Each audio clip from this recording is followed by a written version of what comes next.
Assalamualaikum warahmatullahi wabarakatuh. Saya Aurel Fajri Pisko dari Prodi Sastra Indonesia dengan NIM 2001-7036 akan menyampaikan hasil UTS saya yang berjudul Epistemologi yang akan saya bacakan melalui animasi berikut ini. Epistemologi. Pengertian epistemologi. Epistemologi berasal dari kata Yunani, episme dan logos. Episme bisa diartikan pengetahuan atau kebenaran dan logos diartikan pikiran, kata atau teori. Epistemologi secara etimologi dapat diartikan teori pengetahuan yang benar, dan lazimnya hanya disebut teori pengetahuan dalam bahasa Inggrisnya menjadi theory of knowledge.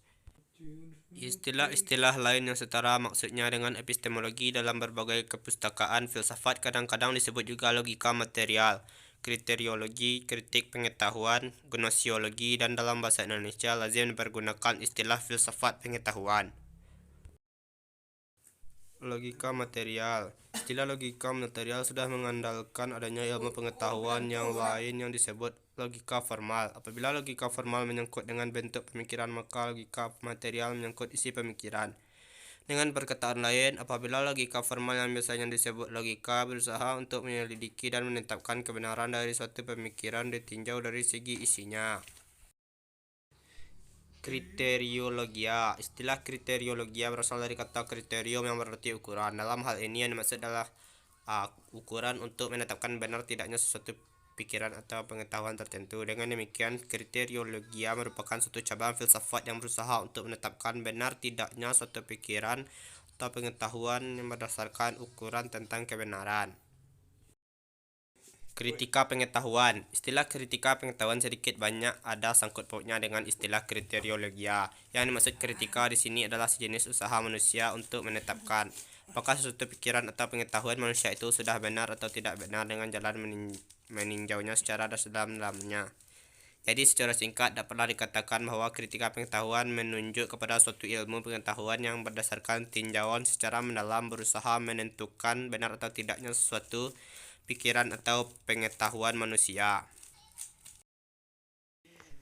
Gnoseologia. Istilah gnoseologia berasal dari kata gnosis dan logos. Dalam hal ini, gnosis berarti pengetahuan yang bersifat keilahian, sedangkan logos berarti ilmu pengetahuan. Dengan demikian, gnoseologia berarti suatu ilmu pengetahuan atau cabang filsafat yang berusaha untuk memperoleh pengetahuan mengenai hakikat pengetahuan, khususnya mengenai pengetahuan yang bersifat keilahian. Filsafat pengetahuan. Secara singkat dapat dikatakan bahwa filsafat pengetahuan merupakan salah satu cabang filsafat yang mempersoalkan mengenai masalah hakikat pengetahuan. Apabila kita berbicara mengenai filsafat pengetahuan, maka yang dimaksud dalam hal ini adalah satu ilmu pengetahuan kefilsafatan yang secara khusus hendak memperoleh pengetahuan tentang hakikat pengetahuan. Epistemologi adalah cabang filsafat yang mempelajari soal tentang watak, batas-batas, dan berlakunya dari ilmu pengetahuan. Epistemologi adalah bagian filsafat yang membicarakan tentang terjadinya pengetahuan, sumber pengetahuan, asal mula pengetahuan, batas-batas pengetahuan, sifat, metode, dan kesahihan pengetahuan. Terjadinya pengetahuan. Masalah terjadinya pengetahuan adalah masalah yang amat penting dalam epistemologi, sebab jawaban terhadap terjadinya pengetahuan maka seseorang akan berwarna pandangan atau paham filsafatnya. Jawaban yang paling sederhana tentang terjadinya pengetahuan ini apakah bersifat a priori atau a posteriori.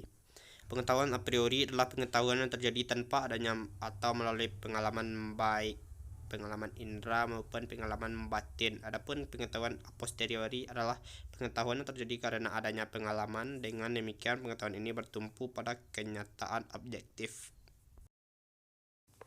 Pengalaman indera. Orang sering merasa bahwa penginderaan adalah alat yang paling vital dalam memperoleh pengetahuan. Memang dalam hidup manusia tempatnya penginderaan salah satunya alat untuk mencatat segala objek yang ada di luar diri manusia. Karena terlalu menekankan pada kenyataan, paham demikian dalam filsafat disebut realisme. Realisme adalah suatu paham yang berpendapat bahwa semua yang dapat diketahui hanya kenyataan, jadi pengetahuan berawal dari kenyataan yang dapat diinderai.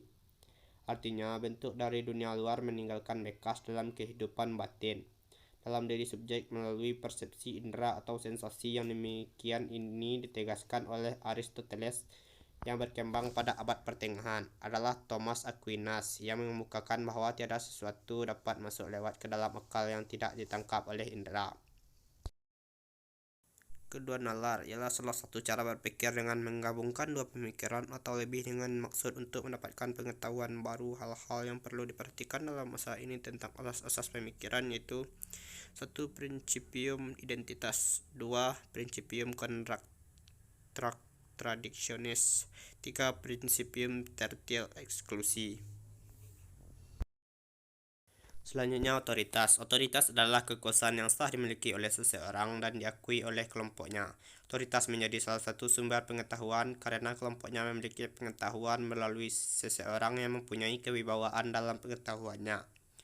Pengetahuan yang diperoleh melalui otoritas ini biasanya tanpa diuji lagi karena orang yang telah menyampaikannya mempunyai kewibawaan tertentu. Jadi kesimpulannya adalah bahwa pengetahuan karena adanya otoritas terjadi apabila melalui bahwa seseorang sehingga orang lain mempunyai pengetahuan.